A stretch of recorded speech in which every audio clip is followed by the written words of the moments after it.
السلام عليكم ورحمة الله وبركاته. إن الحمد لله نحمده ونستعينه ونستغفره ونؤمن به ونتوكل عليه ونعوذ بالله من شرور أنفسنا ومن سيئات أعمالنا. من يهد الله فلا مضل له ومن يضلل فلا هادي له. ونشهد أن لا إله إلا الله وحده لا شريك له. ونشهد أن سيدنا وسندنا ومولانا محمدا عبده ورسوله أرسله بالحق بشيرا ونذيرا.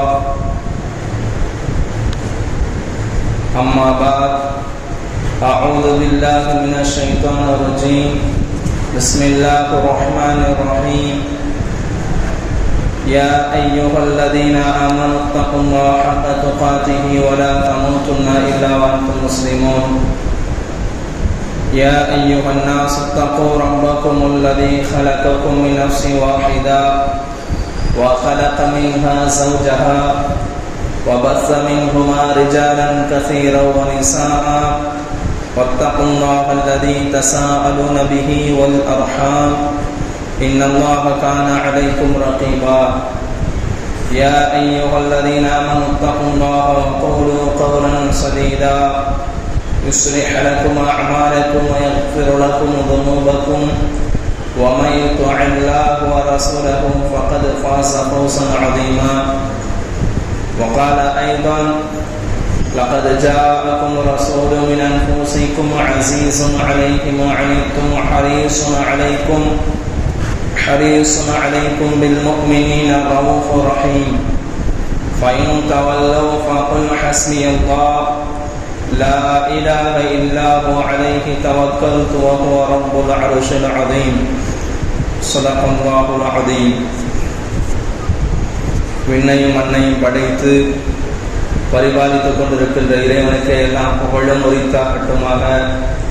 இந்த உலகத்தில் இறுதி தூதுவர் முஹம்மது முஸ்தபா ஸல்லல்லாஹு அலைஹி வஸல்லம் அவர்களை வழுவாத தழுவாத பின்பற்றிய சத்திய சஹாபாக்கள், தாபியீன்கள், தபா தாபியீன்கள், நாதாக்கள், சுஹதாக்கள், நல்லடியார்கள், நாம் அனைவர் மீதும் சாந்தியும் சமாதானமும் என்றென்றும் நிலவட்டுமாக. கண்ணியத்து குறித்தானவர்களே, ரபியுல் அவ்வல் உடைய மாதம் பிறந்து முதலாவது நாள் அடியெடுத்து வைத்திருக்கிறது. இந்த மாதங்களை இயற்றியது இறைவன், இந்த மார்க்கத்தை கொண்டு வந்தது இயற்றியது இறைவன், இந்த உலகத்துக்கு ஏராளமான நபிமார்களை அனுப்பியது இறைவன், இந்த உலகத்துக்கு 313 தூதுவர்களை அனுப்பியது இறைவன். ஆக மொத்தத்தில் இந்த உலகத்தை படைத்ததும் இறைவன். கண்ணியத்து குறித்தானவர்களே, மாதங்களை படைத்து மாதங்களை இயற்றி இந்த மாதங்களை நமக்கு கொடுத்திருக்கிறார். இந்த மாதம் 12 மாதங்களாகவும், அது ஒரு வருடங்களாகவும், ஒரு வாரங்களாகவும், அந்த ஒரு வாரத்தில் 7 நாட்களாகவும் இருக்கிறது. ரபியுல் அவ்வலுடைய மாதம் வந்துவிட்டால் நபியருடைய பிறப்பு, அவர்கள் இந்த உலகத்தில் பிறப்பதற்கு முன்பாக ஒரு சில அடையாளங்கள், ஒரு சில அற்புதங்கள், நபியவர்கள் பிறந்த பிறகு சில அற்புதங்கள் அல்லாஹ் ஏற்படுத்தி காட்டினார். நபியவர்களை இந்த உலகத்துக்கு தெரியாத எந்த மனிதரும் இருக்க மாட்டார்கள். நபியவர்களை பற்றி எல்லா மனிதர்களும் அறிந்து வைத்திருந்தார்கள். முஸ்லீமாக இருக்கட்டும், முஸ்லீம் அல்லாதவராக இருக்கட்டும், நபியவர்களை பற்றி தெரிந்து வைத்திருந்தார்கள். நபியவர்களை பற்றி தன்னுடைய எழுத்தால் பல கித்தாபுகளையும் வெளியிட்டிருக்கிறார்கள். காரணம், நபியவர்கள் இந்த உலகத்தில் வாழ்ந்த வாழ்க்கை, நபியவர்கள் இந்த உலகத்தில் மக்களுக்கு மத்தியில் போதித்த விஷயங்கள், நபியவர்கள் நற்குணங்களோடு வாழ்ந்து கொண்ட விஷயங்கள் எல்லாம் நபியவர்கள் நடந்து காட்டினார்கள். ஒரு மனிதன் எப்படி இருக்க வேண்டும் என்பது உஸ்வத்துன் ஹசனா, நபியவர்கள் தான் நமக்கு ஒரு முன்மாதிரி, நபியவர்கள் தான் நமக்கு ஒரு முன்மாதிரி. கண்ணியத்து குறித்தானவர்களே, நபியவர்களை தெரியாத மனிதர்கள் இந்த உலகத்தில் யாரும் கிடையாது. நபியவர்களை எல்லா மனிதர்களும் தெரிந்து வைத்திருந்தார்கள், எல்லோரும் தெரிந்து வைத்திருக்கிறார்கள். அது மட்டுமல்லாமல் பல இடத்திலும் நபியவர்களை பற்றி பேசிக் கொண்டுதான் இருக்கிறார்கள். நல்ல விதமான கருத்துக்கள், நல்ல விதமான விஷயங்கள். நபியவர்களை பின்பற்றினால், நபியவர்களை உடைய வாழ்க்கையை நம்ம எடுத்துக்கொண்டால் இந்த உலகத்தில் வெற்றியாகலாம் என்பது அவங்களுடைய கருத்து, அவங்களுடைய எண்ணம் எல்லாருமே அவங்களுக்கு தெரிந்தது.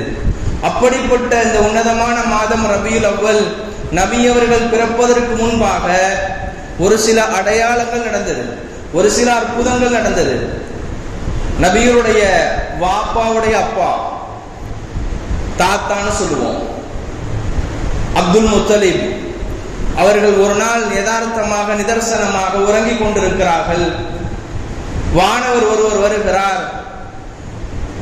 தொய்யிப் என்று சொல்லக்கூடிய ஒரு இடத்தை நீங்கள் தோண்டுங்கள் என்பதாக அவர்கள் கேட்கிறார்கள். தொய்யிபுனா என்ன, மாதா தொய்யிப் என்பதாக என்ன என்பதாக கேட்டார்கள். ஒன்றும் புரியவில்லை.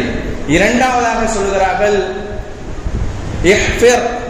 இங்க ஒரு இடத்துல ஒரு கிணறு என்பது இருக்கிறது, என்று சொல்லக்கூடிய அந்த கிணற்றை நீங்கள் தோண்டுங்கள் என்பதாக சொன்னார்கள். அவர்களுக்கு ஒன்றும் புரியவில்லை. மூன்றாவது நாள் அந்த மணக்குமார் வருகிறார். மூன்றாவது நாள் கனவு ஏற்படுகிறது, ஒன்றும் புரியவில்லை. நான்காவது நாளாக ஜம்சமுடைய கிணறை நீங்கள் தோண்டுங்கள். மக்கமா நகரத்தில் இருக்கிறார்கள். இந்த ஜம்சம் தண்ணீர் இருக்கிறது எப்படி வந்தது நமக்கு எல்லாம் தெரியும். இப்ராஹிம் அலைஹிஸ்ஸலாம் உடைய மகனார் இஸ்மாயில் அலைஹிஸ்ஸலாம் இருக்கிறார்களே, அவர்கள் மூலமாக நமக்கு ஒரு அற்புதத்தை அல்லாஹ் ஏற்படுத்தி காட்டினான். அதன் மூலமாக இந்த ஜம்சம் கிணறு இருக்கிறது. நபியவர்கள் பிறப்பதற்கு முன்பாக சில அடையாளங்கள் அல்லாஹ் அந்த மக்களுக்கு ஏற்படுத்துவதற்காக காட்டினான். இந்த ஜம்சம் கிணறு இருக்கிறதே மறைந்து போயிருந்தது. மக்களுக்கு இது ஒரு உதாரணமாக அற்புதத்தை காட்டுவதற்காக வேண்டி அப்துல் முத்தலிப் அவர்கள் யதார்த்தமாக தூங்கிக் கொண்டிருக்கிறார்கள். 4 நாட்கள் கலவுகள் ஏற்படுகிறது. அந்த ஜம்சம் உடைய கிணறை தோண்டுகிறார்கள். தோண்டின பிறகு தண்ணீர் வருகிறது. யார் யாரெல்லாம் மக்கமா நகரத்துக்கு செல்கிறார்களோ ஹாஜிகளுக்கு தண்ணீர் புகட்டக்கூடிய பாக்கியம் அப்துல் முத்தலிபுக்கு வழங்கப்படுகிறது. அந்த சமூகத்தில் பிறந்தவர்கள் தான் நபி ஸல்லல்லாஹு அலைஹி வஸல்லம். அந்த வம்சாவளியில வந்தவர்கள் தான் நபியவர்கள். அப்துல் முத்தலிபுடைய மகனார் அப்துல்லா, அவருடைய மகனார் இருக்கிற முஹம்மது ஸல்லல்லாஹு அலைஹி வஸல்லம். இந்த இவர்கள் மூலமாக பிறக்கப்பட்டவர்கள் தான், இவர்கள் மூலமாக பிறந்தவர்கள் தான் இந்த முஹம்மது ஸல்லல்லாஹு அலைஹி வஸல்லம். கண்ணியத்து குறித்தானவர்களே, இரண்டாவதாக ஒரு அற்புதம் ஒன்று நடக்கிறது. அற்புதங்கள் ஏராளமாக நடந்தது நபியர்கள் பிறப்பதற்கு முன்பாக. இரண்டாவது நாளாக அப்துல்லாவும் ஆமினா அம்மாவும் இருவரும் திருமணம் செய்கிறார்கள். 25 வயது இருக்கும் அப்துல்லாவுக்கு.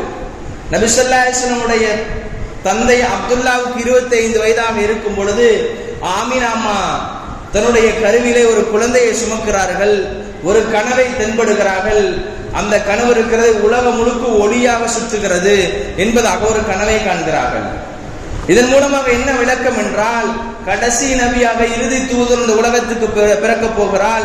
காத்தமுன் நபியின், இதற்கு மேல் எந்த தூதுவரும் வரமாட்டார், இவர்தான் கடைசி தூதுவர் என்பதாக விலகி கொண்டார்கள். கண்ணியத்து குறித்தானவர்களே, அந்த அம்மா அந்த பெண்மணி அந்த குழந்தையை பெற்றெடுக்கும் பொழுது எந்த விதமான வழி இல்லாமல் நல்ல முறையில் பெற்றெடுத்தார்கள். நல்ல முறையில் பெற்றெடுத்தார்கள். இதுவெல்லாம் நபி அவர்கள் பிறப்பதற்கு முன்பாக நடக்கிறது. நபி அவர்கள் பிறந்த பிறகு சில அற்புதங்களும் நடக்கிறது. நபி அவர்கள் பிறந்த பிறகு நபி ஸல்லல்லாஹு அலைஹி வஸல்லம் அவருடைய வாப்பா அப்துல்லா அவர்கள், அவருடைய சொந்தக்காரர்கள் மாமன்மார்கள் எல்லாம் மதீனாவில் இருக்கிறார்கள். அவர்களுக்கு 25 வயது இருக்கும். அந்த சமயத்தில் பார்ப்பதற்காக, உறவினர்களை பார்ப்பதற்காக வேண்டி செல்கிறார்கள். அப்துல்லா பிறக்க வைத்ததே அல்லாஹ் எதற்காக சொன்னா, முஹம்மது அவர்களை உலகத்தில் பிறக்க வைக்க வேண்டும் என்பதற்காக தான். அப்துல்லா பிறந்து ஆமினா அம்மாவை திருமணம் செய்து அதன் மூலமாக முஹம்மது பிறக்க வேண்டும் என்பதற்காக வேண்டிதான் இருவருக்கும் அல்லாஹ் திருமணத்தை ஏற்படுத்தி காட்டுகிறார். அப்துல்லா அவர்கள் மதீனா நகரத்துக்கு செல்லுகிறார்கள்.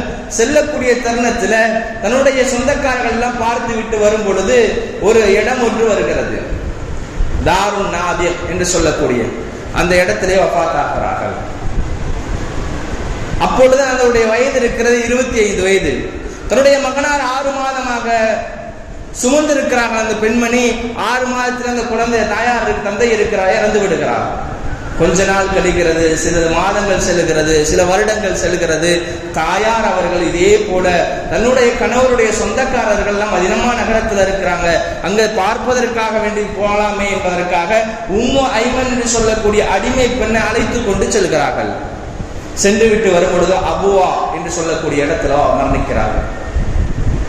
தந்தையும் மரணித்தது மதீனா, தாயாரும் மரணித்தது மதீனா, தன்னுடைய மகனார் முஹம்மது ஸல்லல்லாஹு அலைஹி வஸல்லம் அடக்கப்பட்டது மதீனா. மதீனாவுக்கு என்ன தொடர்பு என்றால், மதீனாவுல மாமன்மார்கள் எல்லாம் அங்கதான் இருக்கிறார்கள். மதீனாவுல நபி அவர்களுக்கு சொந்தக்காரர்கள் எல்லாம் மதீனாவுல தான் இருக்கிறார்கள். நபி அவர்கள் மக்காவில் வேணா பிறந்திருக்கலாம், ஆனா மதீனாவில் வஃபாத்தானது காரணம் மக்காவுக்கும் மதீனாவுக்கும் உள்ள ஒரு தொடர்பு இருக்கிறது. தன்னுடைய தந்தையும் அதே இடத்துல மதீனாவில் வஃபாத் ஆகிறார், தாயாரும் வஃபாத் ஆகிறார்கள், நபி அவர்களும் அங்கே அடக்கம் செய்யப்படுகிறார்கள்.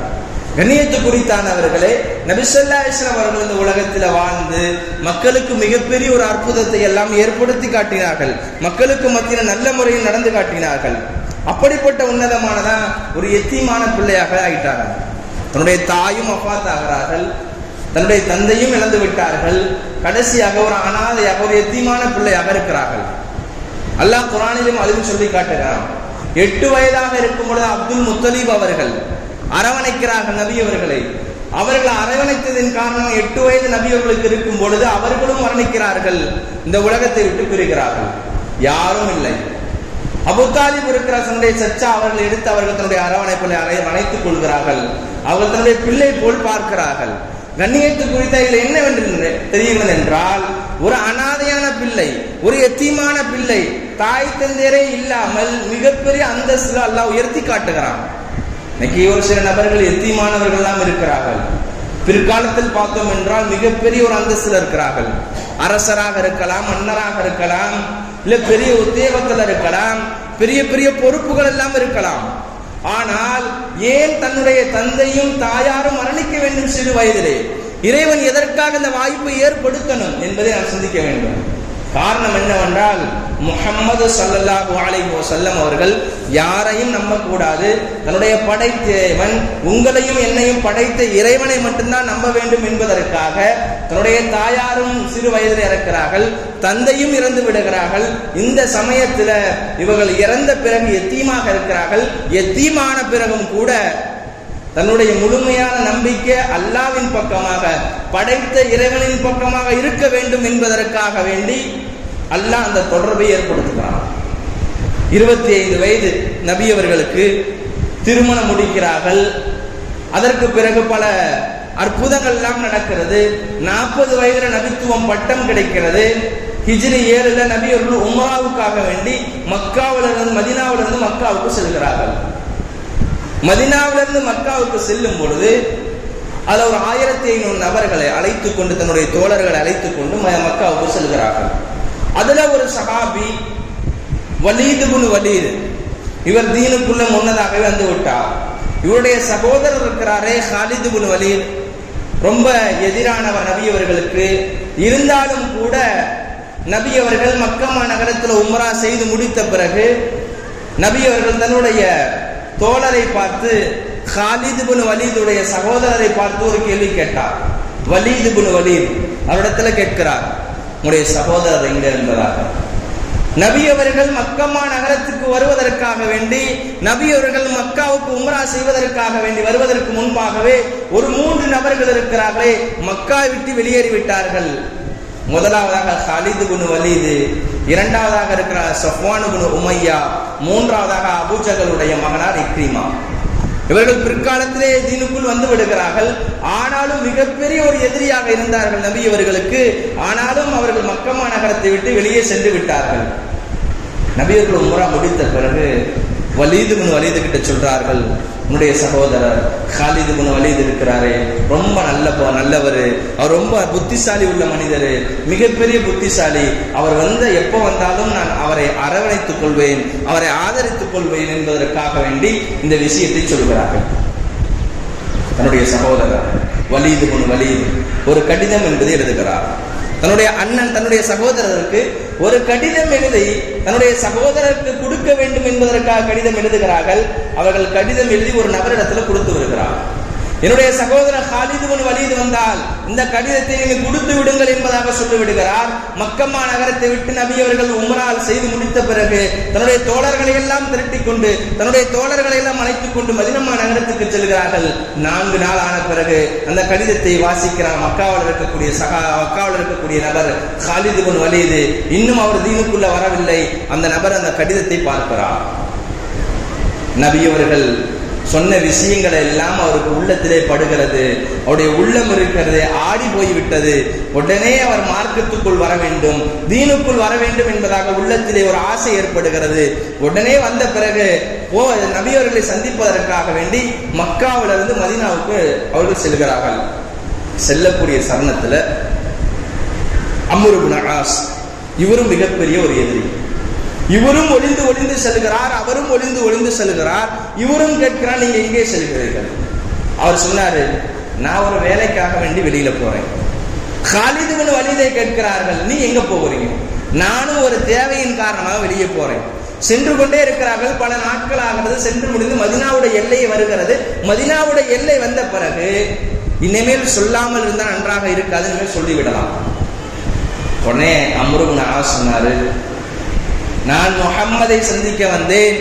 முஹம்மதை சந்தித்து முசாபகா செய்து அவருடைய கையால திருக்கரத்தால கலிமா சொல்லி நான் மார்க்கத்துக்குள்ளே உள்ளே வர வேண்டும், நான் தீனுக்குள் நுழைய வேண்டும் என்பதாக ஆசைப்பட்டு நான் மதீனாவுக்கு வந்தேன் என்பதாக சொல்லிவிட்டார்.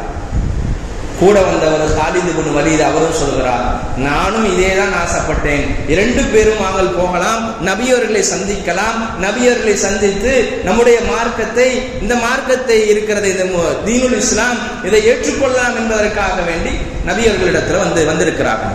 வந்து உடனே தீனுக்குள் வருகிறார்கள், கலிமா சொல்லுகிறார்கள். காரணம், மிகப்பெரிய ஒரு நபியவர்கள் எல்லா நபர்கள் மேலையும் ஒரு அன்பை வைத்திருந்தார்கள். யாரையும் பாரபட்சம் பார்க்கல. இந்த மனிதர் இப்படி, ஒரு கைர முசல்மானா இருக்கிறாரு, இவர் முசல்மானா இருக்கிறாருங்க, இவர் இப்படிப்பட்டவர்கிட்ட இப்படிதான் நடந்துக்கணும், அப்படி நபி அவர்கள் நடந்து கொள்ளல. எல்லா மனிதருக்காக நபி அவர்கள் ஹிதாயத்துக்காக துவா செய்தார்கள். எல்லா மனிதர்களும் தீனுல் இஸ்லாம் வருவதற்காக, மார்க்கத்துக்குள் வருவதற்காக நபி அவர்கள் துவா செய்திருக்கிறார்கள், நல்ல முறை நடந்திருக்கிறார்கள். இது நமக்கு ஒரு படிப்பினை. ஸல்லல்லாஹு அலைஹி வஸல்லம் அவர்கள் ஒரு போர் ஒன்று நடக்கிறது. அந்த போர்ல பல சஹாபாக்கள் எல்லாம் கலந்துக்கிறாங்க. அந்த கலந்து கொள்ளக்கூடிய சமயத்துல போர் எல்லாம் முடிந்து விடுகிறது. ஒவ்வொரு சஹாபாக்களும் தன்னுடைய உறவினர்களை தேடி போகிறார்கள். நபி அவர்களுக்கு யாருமே உறவு கிடையாது, அனாதையாக நிற்கிறார்கள். போர்க்களத்தில் அனாதையாக இருக்கிறார்கள். ஒரு சஹாபி ஜுலேபியா, அந்த சஹாபியை நபி அவர்கள் தேடுகிறார்கள். ஒரு ஏழ்மையான தோழர் அந்த மனிதரை பார்க்க வேண்டும், அவர் எங்கே இருக்கிறார் என்பதற்காக நபியர்கள் தேடுகிறார்கள். ஒரு நபர் சொல்கிறார், யா ரசூலல்லாஹ், அந்த மனிதர் 7 நபர்களை போரிட்டு கொண்டு விட்டார், இவரும் அதே இடத்துல இறந்து போய்விட்டார் யா ரசூலல்லாஹ், இவரும் வஃபாத் ஆகிவிட்டார் யா ரசூலல்லாஹ் என்பதாக சொன்ன பிறகு நபி ஸல்லல்லாஹு அலைஹி வஸல்லம் அவர்கள் அந்த நபரை தஃபன் செஞ்சு கஃபன் செஞ்சு குளிப்பாட்டாமல் அப்படியே அடக்கம் செய்கிறார்கள். கண்ணியத்து குறித்தானவர்களே, நபி அவர்களுக்கும் யாரும் கிடையாது. அந்த சஹாபி ஒரு ஏழ்மையான சஹாபி. எல்லா சஹாபாக்களும் தோழர்களும் தன்னுடைய போர் எல்லாம் முடிந்த பிறகு தன்னுடைய சொந்த பந்தங்களோடு செல்கிறார்கள். நபி அவர்களுக்கு எந்த சொந்த பந்தமும் இல்லை, எல்லாமும் இழந்து விட்டார்கள், யாரும் இல்லை. அப்படிப்பட்ட நபிதான் ஹாத்தமுன் நபியின், இந்த உம்மத்துக்கு, இந்த உலகத்துக்கு அனுப்பப்பட்ட கடைசி தூதுவர். இந்த தூதுவர் மக்கமா நகரத்துக்கு மட்டுமல்ல, இந்தியாவுக்கு மட்டுமல்ல, முழு உலகத்துக்கு வந்த மாமனிதர் முஹம்மது ஸல்லல்லாஹு அலைஹி வஸல்லம். இப்படிப்பட்ட நபர் தான் இப்ராஹிம் அலைஹிஸ்ஸலாம் அவர்கள் காபத்துல்லாவை கட்டிய பிறகு இந்த ஊருக்கு, இந்த நகரத்துக்கு ஒரு ஆசிரியராக ஒரு மனிதர் இருக்கணுமே, ஒரு தூதுவராக ஆக வேண்டும் என்பதாக துவா செய்தார்கள். எப்படிப்பட்டவர்? ரப்பனா வபஅத் ஃபீஹிம் ரசூலன் மின்ஹும் யத்லு அலைஹிம். இந்த காபத்துல்லாவை கட்டி முடித்த பிறகு இறைவனிடத்துல துவா செய்தார்கள். இறைவனிடத்துல துவா செய்யும் பொழுது இந்த ஊர்ல ஒரு மனிதராக வர வேண்டும், அவர் ஆசிரியராக இருக்க வேண்டும், ஒரு தூதுவராக இருக்க வேண்டும் என்பதாக இப்ராஹிம் அலைஹிஸ்ஸலாம் துவா செய்திருக்கிறார்கள்.